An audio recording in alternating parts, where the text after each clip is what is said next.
Giraffe and Bird by Rebecca Bender.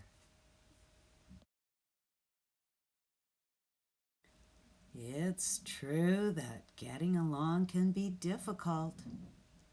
If the bird could tell you, he'd say he can't stand the giraffe. And if the giraffe could tell you, he'd say he can't abide the bird. The bird, you see, makes funny faces at the giraffe. And the giraffe sticks out his long tongue at the bird.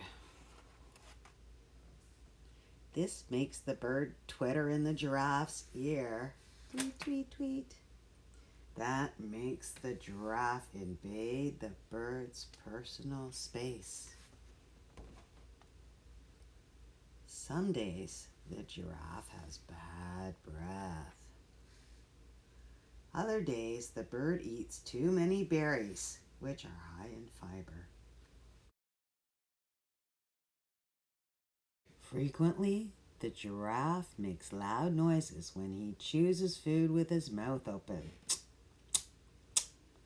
Often, the bird tears apart a slimy worm in front of the giraffe.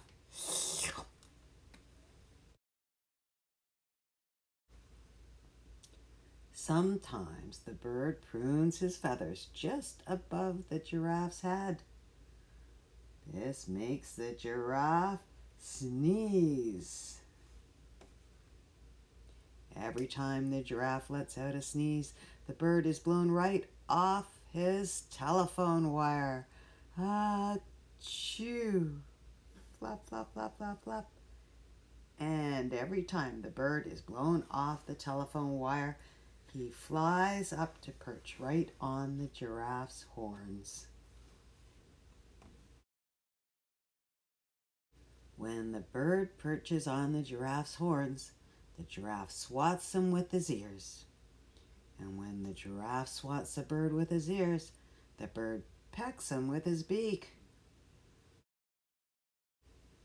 The pecking makes the giraffe shake his head until they are both dizzy. Dizzy and woozy, they both tumble to the ground. Thud.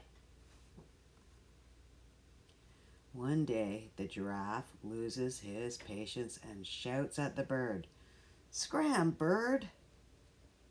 The bird gets fed up and shouts back at the giraffe, "Get lost, giraffe!" And so they do. That night, there is a seriously scary storm. All the telephone poles crash to the ground. The giraffe wishes he could hide his eyes under the bird's feathers so he wouldn't see the lightning. The bird wishes he could hide under the giraffe's ears so he wouldn't hear the thunder. Crash, boom, bang. The next morning, the bird feels glum. He has nowhere to sit and no one to pick and peck. The giraffe feels lonely. There is no one around to pester and perturb him. With no one around to pester him, the giraffe has time to think. The funny thing is that all the giraffe can think about is the bird. What can he do to bring the bird back? The giraffe agrees to help the telephone company for a while. He doesn't have to wait long for the bird to return. He also doesn't have to wait long for the bird to start making faces again.